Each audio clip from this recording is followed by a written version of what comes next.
Anxiety disorders and phobias are some of the hardest disorders to diagnose. There are no chemical tests or blood tests, and it's one of those things where until recently doctors and friends and family would just say it's all in your head and you just need to control it better. Often family members can even make fun of and be pretty cruel to the family member that is afflicted with this condition. I saw something very sad growing up in the 80s where my dad would suffer from anxiety. And back then you couldn't really just call someone up and tell them about your problem or even go to your doctor to get help. Now, my sister would often be the biggest skeptic of my dad. She thought he was often overreacting and letting his anxiety control him. That was until we were going to fly down to Florida for vacation one year, and my sister had always said she had a phobia when it came to flying, but we never believed her.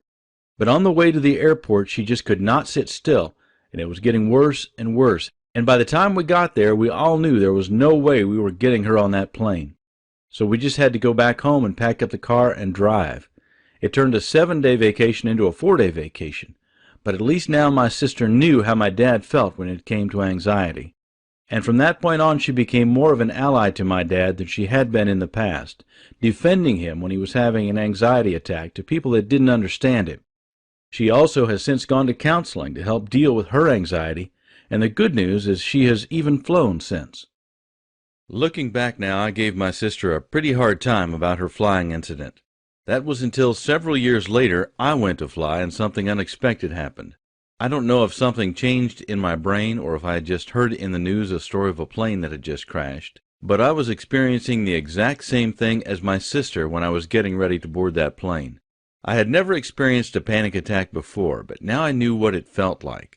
Now, some of you who have had an issue of trouble with flying, you remember the first time it happened, and you know how helpless you feel. You think you're coming unglued, and your skin is crawling, and you feel like you can't breathe, and your heart is racing, and you feel like the walls are caving in, and you have tunnel vision, and your head is ringing, and that you could pass out at any moment. That's what a panic attack feels like, and that's what I was having that day. I actually boarded the plane, but as soon as I got on and felt like I was totally confined in there, I had to get off. Everybody there thought I was crazy, but I didn't care.